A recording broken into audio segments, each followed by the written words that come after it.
Demand. Law of demand क्या कहता है?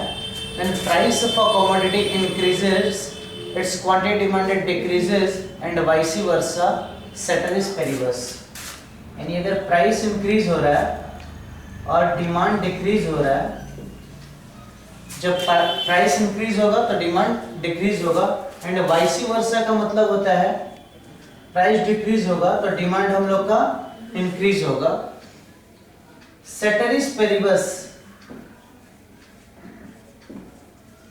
इसका मतलब होता है अदर थिंग्स रिमेनिंग कांस्टेंट।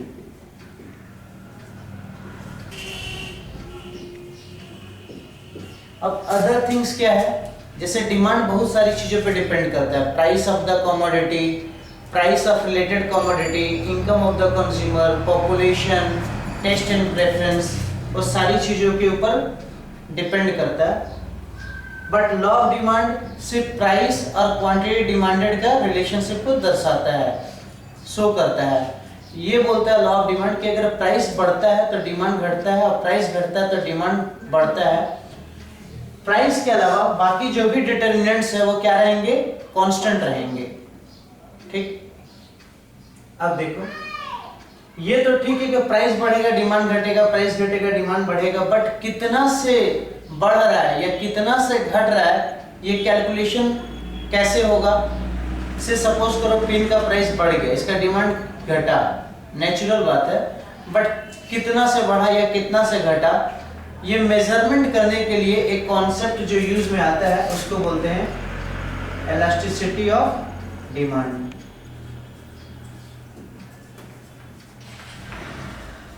ये हम लोग का आज का टॉपिक है, elasticity of demand. Elasticity of demand क्या करता है? डिटरमिनेंट्स में कितना का चेंज हो रहा है, क्या चेंज होने से, जैसे सपोज करो प्राइस ऑफ द कमोडिटी में कोई चेंज हो रहा है, या प्राइस ऑफ रिलेटेड कमोडिटी में चेंज हो रहा है, या कंज्यूमर के इनकम में चेंज हो रहा है, इस चेंज के चलते उसके डिमांड पे, उस कमोडिटी के डिमांड पे क्या इफेक्ट आता है, इसका मेजरमेंट इलास्टिसिटी ऑफ डिमांड से होता है। बुक इस डेफिनेशन छोड़ करके अगर सिंपल लैंग्वेज में हम लोगों को याद करना है कि इलास्टिसिटी ऑफ डिमांड क्या होता है, अगर कोई पूछे तो क्या बोलेंगे? इलास्टिसिटी ऑफ डिमांड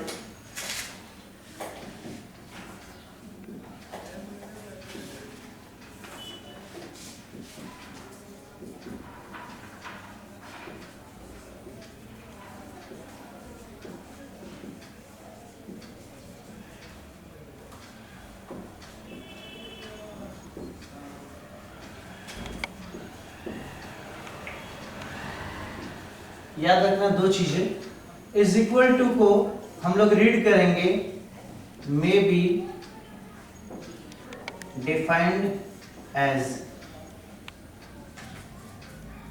या रेफर्स टू, इसको दूसरा चीज ऐसे भी रीड किया जा सकता है, रेफर्स टू। और जो ये डिवीजन का साइन है इसको रीड करेंगे ड्यू टू। तो अगर सिंपल लैंग्वेज में ये डेफिनेशन हम लोग लिखे तो elasticity of demand, elasticity of demand के लिए मैंने जो सिंबल यूज किया ED, elasticity of demand may be defined as percentage change in quantity demanded due to percentage change in one of the variables on which demand depends. दोबारा बता रहा हूं, elasticity of demand may be defined as percentage change in quantity demanded due to percentage change in one of the variables on which demand depends. Sorry, आपके course में सिर्फ 3 determinants, 3 variables के बारे में पढ़ना है। जैसे मैं वेरिएबल्स की बात कर रहा हूं, 3 वेरिएबल्स के बारे में आपको पढ़ना है।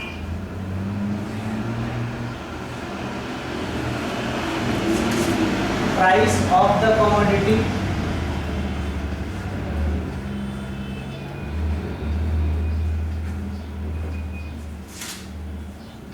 प्राइस ऑफ रिलेटेड कमोडिटी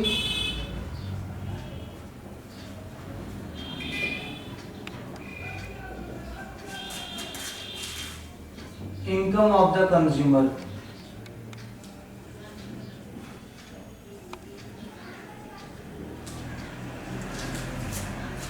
इसका अर्थ ये हुआ, प्राइस में जो चेंज हो रहा है, प्राइस में चेंज होने के चलते डिमांड में क्या चेंज हो रहा है वो हम लोग के कोर्स में है। प्राइस ऑफ रिलेटेड कमोडिटीज में जो चेंज हो रहा है उसके चलते डिमांड में क्या चेंज हो रहा है ये हम लोग के कोर्स में है। इनकम ऑफ द कंज्यूमर जो चेंज हो रहा है उसके चलते डिमांड पे क्या चेंज हो रहा है वो हमारे कोर्स में है।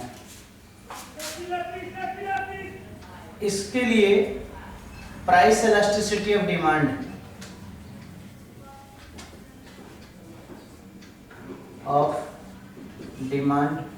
हमको पढ़ना है। इसका नोटेशन है ईपी। इसके लिए क्रॉस इलास्टिसिटी ऑफ डिमांड हम लोगों को पढ़ना है। इसका नोटेशन है ईसी। और इनकम ऑफ द कंज्यूमर के चलते इनकम इलास्टिसिटी ऑफ डिमांड हम लोगों को पढ़ना है EY।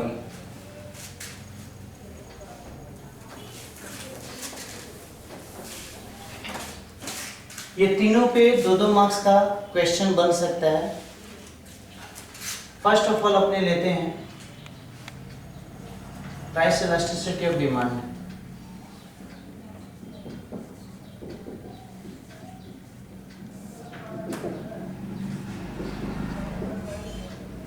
अगर 2 मार्क्स में क्वेश्चन आता है define price elasticity of demand तो क्या लिखोगे? ईपी आपको बताया था प्राइस इलास्टिसिटी ऑफ डिमांड है इज इक्वल टू बताया था मे बी डिफाइंड एज, और ये ड्यू टू के लिए यूज करेंगे। ध्यान देना, price elasticity of demand may be defined as percentage change in quantity demanded due to percentage change in price of the commodity. आपको कॉमा देके जब डेफिनेशन लिखना होगा तो लिखना सेटरिस पेरिबस। मेरी बात ध्यान से सुनो। Price elasticity of demand may be defined as, percentage का साइन है, इसको चेंज, ये चेंज के लिए यूज होता है, change. Price elasticity of demand may be defined as percentage change in quantity demanded due to percentage change in price of the commodity ceteris paribus. यानी other thing remaining constant, बाकी सारी चीजें स्थिर रहेंगी। प्राइस में change होने के चलते डिमांड में जो चेंज होगा वो होगा price elasticity of demand. Similarly cross elasticity of demand, percentage change in quantity of commodity X due to percentage change in price of commodity Y। अगर डेफिनेशन लिखना है तो कैसे लिखोगे? Cross elasticity of demand may be defined as percentage change in quantity of commodity X due to percentage change in price of commodity Y। ठीक है। और income elasticity of demand may be defined as percentage change in quantity demanded due to percentage change in income of the consumer.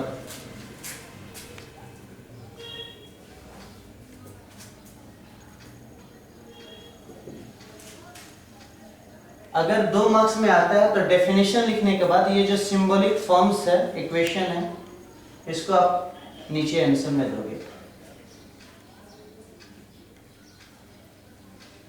अब हम लोग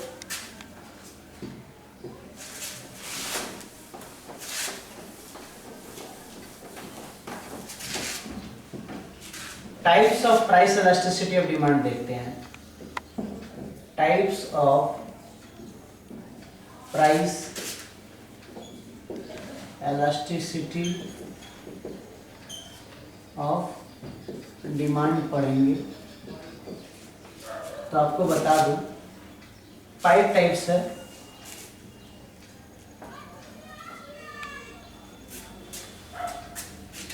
सबसे पहले unitary, then elastic, inelastic,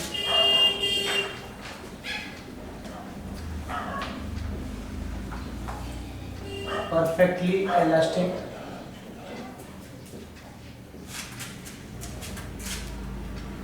perfectly inelastic.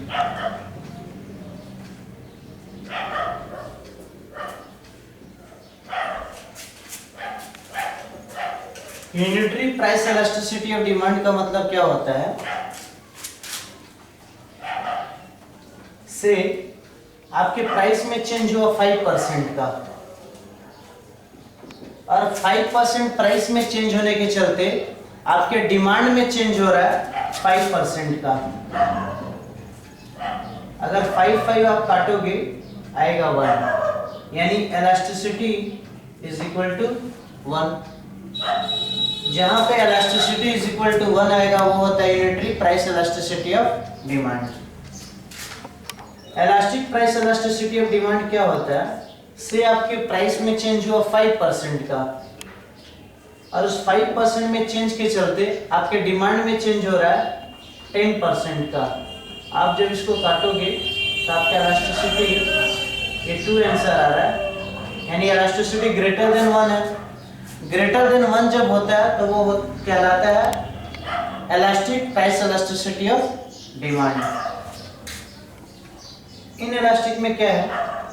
आपका price में चेंज हो रहा है 5% का, लेकिन आपके डिमांड में चेंज हो रहा है 2.5% का, यानी कम का चेंज हो रहा है।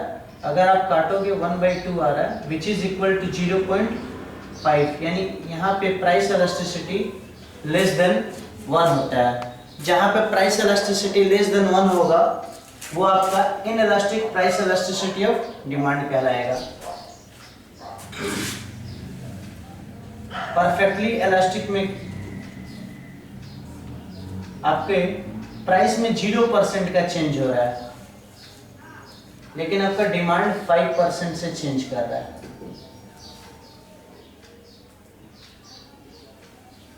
इस केस में आपका इलास्टिसिटी 0 होगा, सॉरी इनफाइनाइट होगा। Something divided by 0 is known as infinite. Perfectly inelastic के भीतर क्या होगा? आपके प्राइस में 5% का चेंज हो रहा है, लेकिन क्वांटिटी में कोई चेंज नहीं हो रहा है, यानी चेंज वो 0% का है। इस केस में इलास्टिसिटी इज इक्वल टू 0 होगा।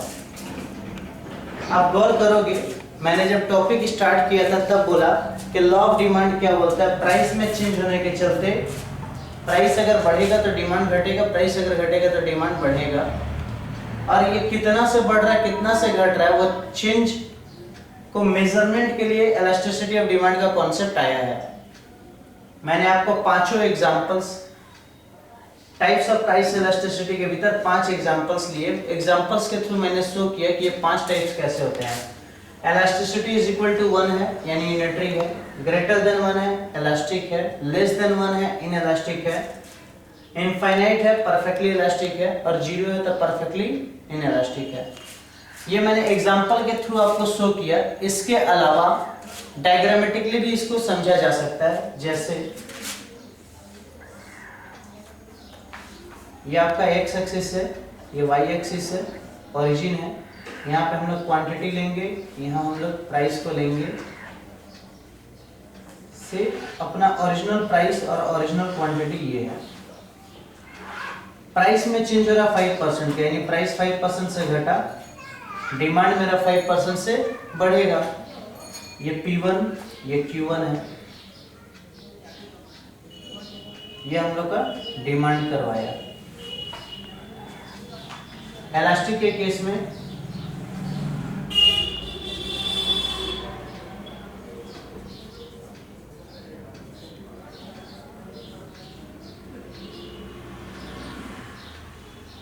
ये आपका इनिशियल प्राइस, इनिशियल क्वांटिटी है। प्राइस में चेंज हो रहा है 5% का, ध्यान देना। प्राइस में चेंज हुआ 5% का, लेकिन क्वांटिटी डिमांडेड में चेंज हो रहा है 10% का। यानी ये जो चेंज है ये 5% का चेंज है, ये जो चेंज है वो 10% का है। P1 Q1। तो आप देखो आपका डिमांड करो इस टाइप का बन रहा है। नेक्स्ट इनइलास्टिक के केस में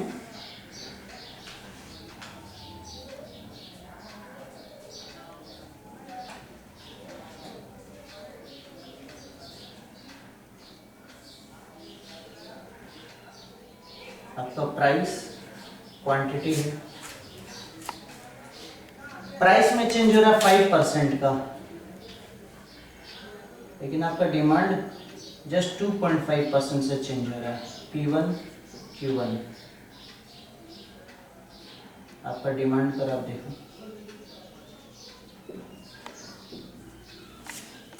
यानी ये डिमांड कर यूनिटरी इलास्टिक का है, ये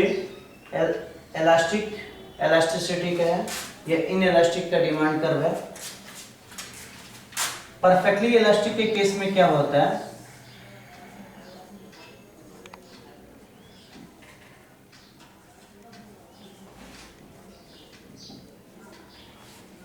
आप अगर देखोगे आपका प्राइस फिक्स रहेगा, प्राइस में कोई चेंज नहीं है, प्राइस फिक्स है। आप चाहे इतना क्वांटिटी परचेस करो, कितना भी क्वांटिटी परचेस करो, आपका प्राइस क्या रहेगा, फिक्स रहेगा। वो होता है आपका परफेक्टली इलास्टिक डिमांड।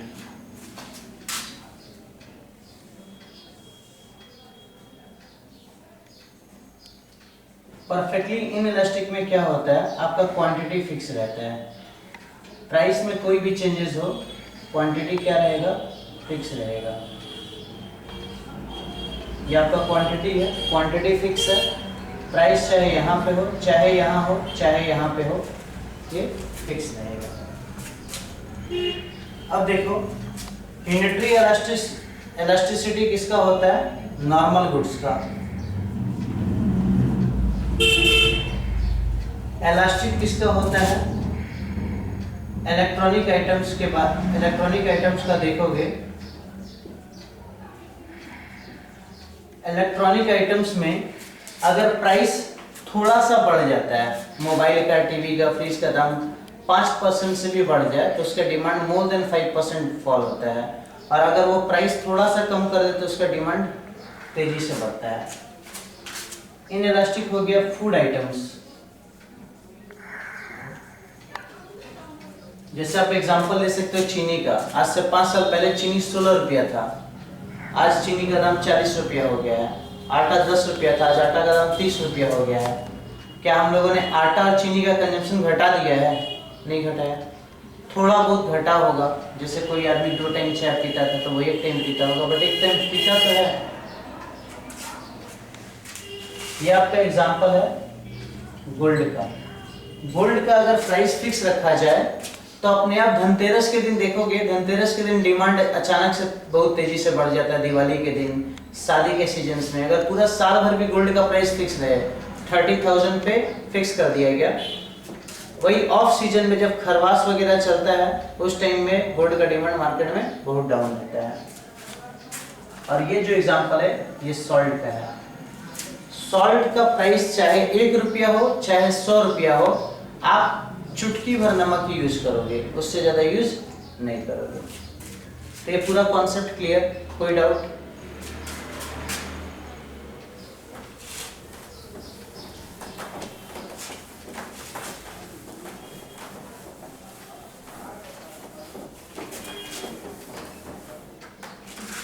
अब अपने आते हैं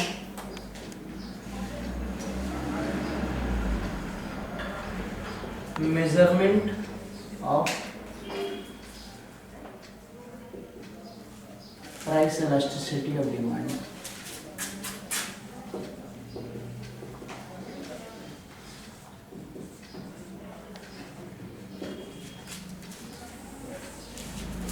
measurement of price elasticity of demand में आपका 4 मेथड्स है। एक एक करके मैं सारा मेथड्स आपको बता रहा हूँ, उसको समझना। सबसे पहला नंबर 1 मेथड, ये परसेंटेज मेथड ऑफ इट। इसका दूसरा नाम है प्रोपोर्शनेट मेथड।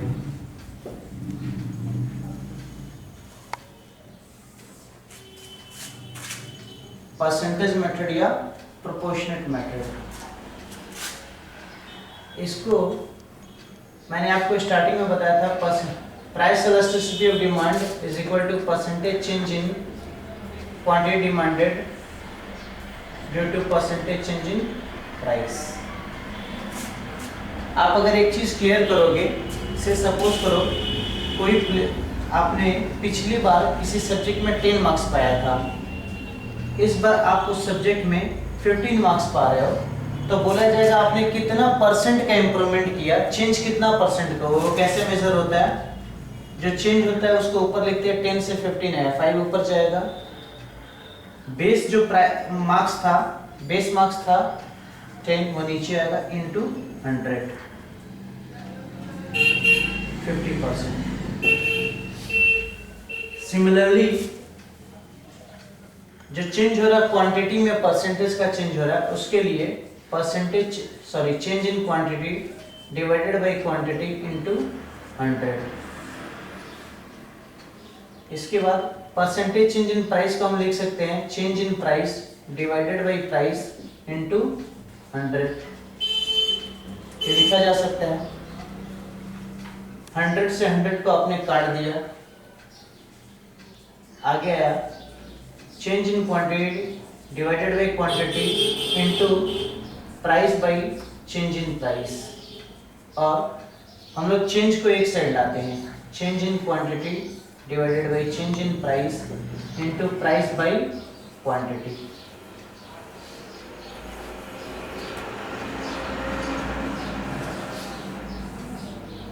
ये क्या हुआ, ये हम लोग का फॉर्मूला डेराइव हुआ। अब इस फॉर्मूले पे एग्जाम में सम्स आते हैं, सम्स कैसा आएगा देखना, एग्जाम्पल को देखो। प्राइस क्वांटिटी, आपका ओरिजिनल प्राइस था 10 रुपीज, तब डिमांड था 5 यूनिट्स, आपका प्राइस हो गया 20, आपका डिमांड हो गया 3 यूनिट्स। प्राइस बढ़ा, डिमांड घटा। इस फॉर्मूले पे पुट करके देखो, चेंज इन क्वांटिटी, क्वांटिटी में कितना का चेंज हुआ, 5 से 3 हुआ, यानी -2। बट याद रखना प्राइस इलास्टिसिटी ऑफ डिमांड का जो कैलकुलेशन करते हैं, माइनस साइन को हम लोग इग्नोर करते हैं।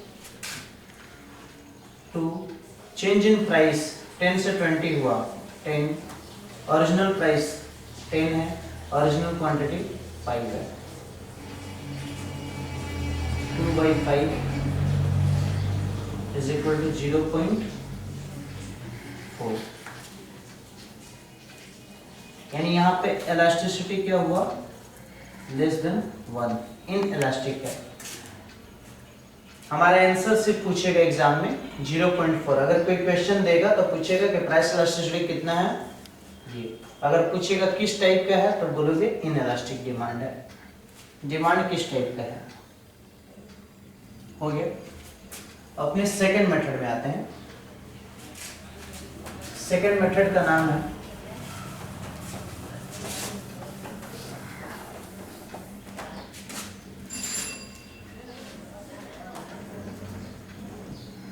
Arc elasticity of demand.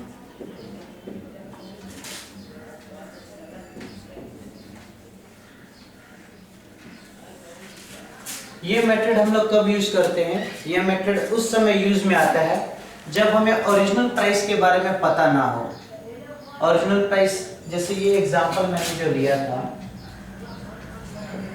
Price और क्वांटिटी, प्राइस 10 था, क्वांटिटी 5 था, प्राइस 20 हुआ, क्वांटिटी 3 हो गया। मैंने कराते समय बोल दिया था कि ओरिजिनल प्राइस 10 है, बट अगर किसी सम्स में ओरिजिनल प्राइस के बारे में ना पता हो, या आपको एक ट्रिक बताता हूँ, CS CPT का जब भी एग्जाम होता है उसमें जब भी ये सम्स देता है ओरिजिनल प्राइस नहीं बताता क्या है क्या नहीं है, बट इसको आर्क इलास्टिसिटी मेथड से आप सॉल्व करोगे तो आंसर टैली करेगा, अदरवाइज नहीं करेगा। जो परसेंटेज मेथड यूज में लाएगा उसका आंसर रॉन्ग होता है। CPT का बुक्स में अगर पीछे देखोगे, जितने भी इलस्ट्रेशंस एक्सरसाइजेस दिया हुआ है, सारे सम्स आर्क इलास्टिसिटी मेथड से सॉल्व होते हैं। तो ये दिमाग में रखने वाली बात है। अब देखो आर्क इलास्टिसिटी में फॉर्मूला क्या है, Q2 minus Q1 divided by P2 minus P1। अगर गौर करोगे तो change in quantity divided by change in price को डोनेट कर रहा है, डिनोट कर रहा है। अब देखो आर्क इलास्टिसिटी मेथड में हम लोग करते क्या है, हम लोग दोनों प्राइसेस का एवरेज ले लेते हैं। दोनों प्राइस कौन सा है, P1 और P2, P1 plus P2 divided by 2। Similarly दोनों क्वांटिटीज का एवरेज ले लेते हैं, Q1 plus Q2 divided by 2। अपना 2 से 2 कट गया, तो आपका फाइनल फॉर्मूला क्या बना, Q2 minus Q1, P2 minus P1 into P1 plus P2 divided by Q1 plus Q2। ठीक है,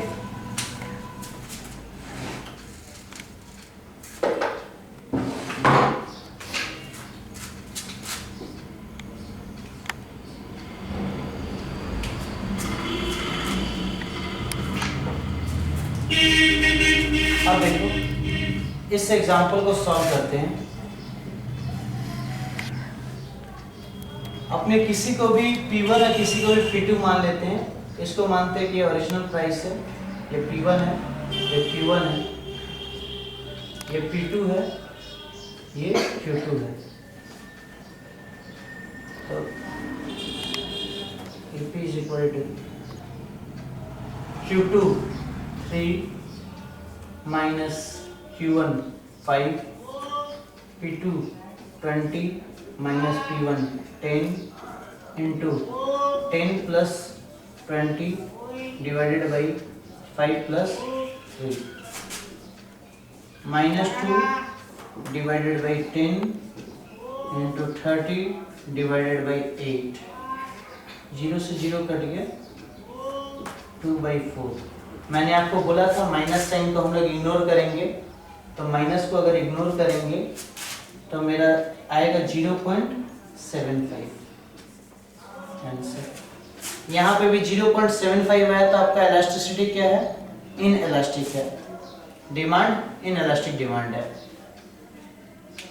ठीक है, अब सेम सम्स को अगर हम लोग चेंज करते हैं, P1 की जगह इसको अगर P2 करें और P2 की जगह P1 करें, Q1 की जगह Q2 करें और Q2 की जगह Q1 करें, तो आंसर क्या आएगा, आप ये सॉल्व करके देखना, इसका भी आंसर आएगा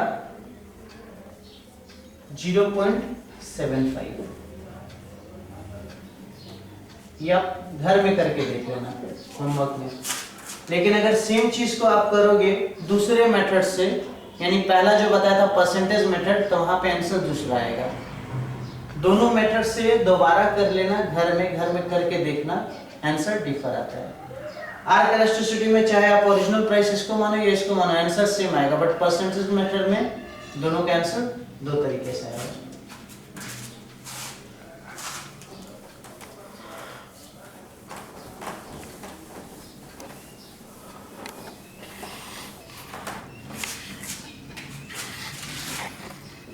हमारा तीसरा मेथड है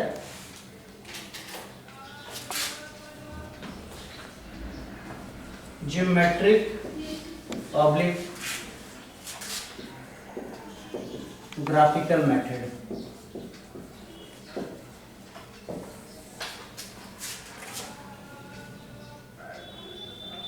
ज्योमेट्रिक ऑब्लिक ग्राफिकल मेथड में इलास्टिसिटी मेजर करने का जो तरीका है वो है lower segment divided by upper segment. आप बोलोगे भैया सेगमेंट क्या होता है, किसी भी लाइन को के बीच अगर कोई पॉइंट लगा दिया जाए तो लाइन दो सेगमेंट में बढ़ जाता है, दो पार्ट्स में डिवाइड हो जाता है। इसको बोलते हैं एक लाइन सेगमेंट, इसको बोलते हैं दूसरा लाइन सेगमेंट। इसको मेजर करने का तरीका है एक्स एक्सिस वाई एक्सिस।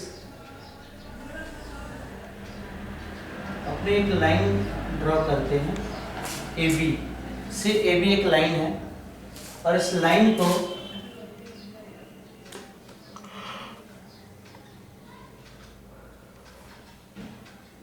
इस लाइन के ऊपर मैंने 3 पॉइंट्स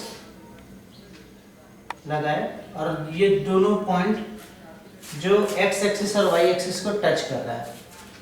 अगर इस पॉइंट पे आप देखोगे मैं इस पर्टिकुलर पॉइंट की बात कर रहा हूँ। यहाँ पे आपका लोअर सेगमेंट क्या है, यानी इस पॉइंट के नीचे कुछ नहीं है, तो अपने मान के चल रहे हैं। अच्छा, एक और बात बता रहा हूँ, ये लाइन सेगमेंट को जो पॉइंट्स है वो इक्वल पार्ट्स में डिवाइड करे। इक्वल पार्ट्स में डिवाइड करे तो आप मान के चलो ये लोग के बीच का रेशियो क्या है, 1:1:1:1। इक्वल का मतलब तो यही होता है। लोअर सेगमेंट नीचे कुछ है क्या, नहीं है, 0। ऊपर 1 2 3 4, 0/4 क्या होता है, 0। यानी यहाँ इलास्टिसिटी आपका क्या आया, 0 आया। Perfectly inelastic demand. इस पॉइंट पे लोअर सेगमेंट कितना है, हेलो, लोअर सेगमेंट कितना, 1। अपर सेगमेंट 1 2 3, 1 डिवाइडेड बाय 3 क्या आएगा, 0.33। यहाँ पे इलास्टिसिटी आपका क्या आया, लेस देन 1। जहाँ पे इलास्टिसिटी लेस देन 1 होता है वो क्या होता है, इनइलास्टिक डिमांड।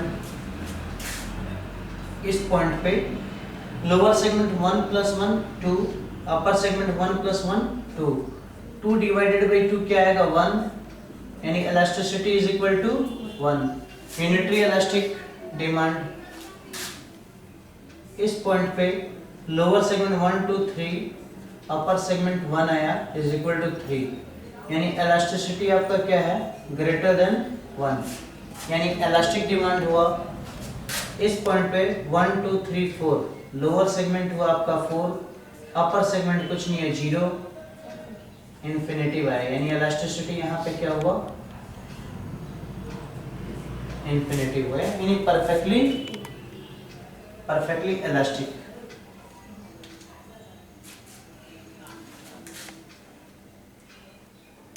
एग्जाम में ज्यादातर पूछा जाता है कि किसी स्ट्रेट लाइन कर्व पे, किसी भी स्ट्रेट लाइन कर्व के बीचों बीच अगर कोई पॉइंट है, जैसे ये एक स्ट्रेट लाइन हुआ, इसके बीच में ये पॉइंट है, यहाँ पे इलास्टिसिटी क्या होगा, तो आप देख करके बता सकते हो कि यहाँ पे इलास्टिसिटी 1 होगा, यूनिटरी। ठीक है, ये जनरली एग्जाम्स में आता है। इसके बाद आपका चौथा मेथड है,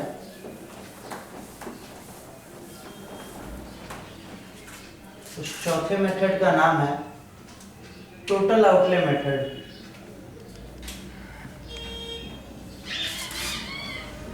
टोटल आउटले, ऑब्लिक आउटले का मतलब होता है एक्सपेंडिचर, टोटल एक्सपेंडिचर मेथड। ठीक है, इसको समझाने के लिए मैं आपके सामने 3 केसेस ले रहा हूं, केस 1,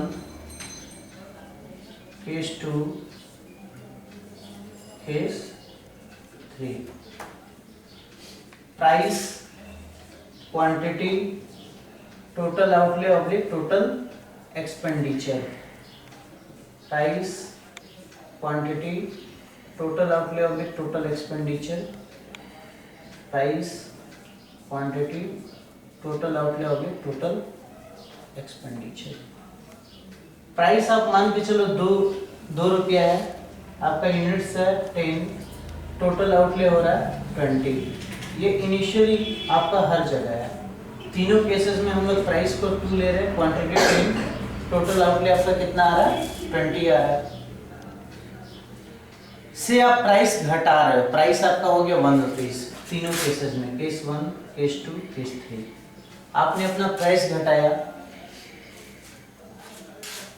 आपका प्राइस घटने से लॉ ऑफ डिमांड क्या बोलता है, प्राइस घटा तो डिमांड बढ़ा, आपका डिमांड 22 यूनिट हो गया, तो 1 × 22 कितना हुआ, 22। प्राइस घटने से अगर आपका एक्सपेंडिचर बढ़ जाता है तो यहाँ पे इलास्टिसिटी ग्रेटर देन 1 होगा, यानी ये कौन सा हो गया, इलास्टिक डिमांड हो गया। प्राइस आपका घटा, एक्सपेंडिचर सेम रहा, यानी ऑब्वियस सी बात है प्राइस घटेगा तो डिमांड बढ़ेगा, लेकिन आपको देखना क्या है टोटल आउटले मेथड में एक्सपेंडिचर, जो पहले एक्सपेंडिचर था 20 रुपया का, अभी भी अगर वो 20 रुपया ही है तो आपका इलास्टिसिटी क्या होगा, इज इक्वल टू 1। और प्राइस घटने के बाद आपका एक्सपेंडिचर भी घट गया तो इलास्टिसिटी इस पॉइंट पे होता है less than 1। Total outlay method में प्राइस और एक्सपेंडिचर का तुलना करके डिमांड, इलास्टिसिटी ऑफ डिमांड निकाला जाता है। प्राइस घट रहा है, आपका एक्सपेंडिचर बढ़ रहा है, इलास्टिक। प्राइस घट रहा है, एक्सपेंडिचर सेम है, यूनिटरी। प्राइस घट रहा है, एक्सपेंडिचर भी घट गया, इन इलास्टिक। ठीक है, पॉज कर दो।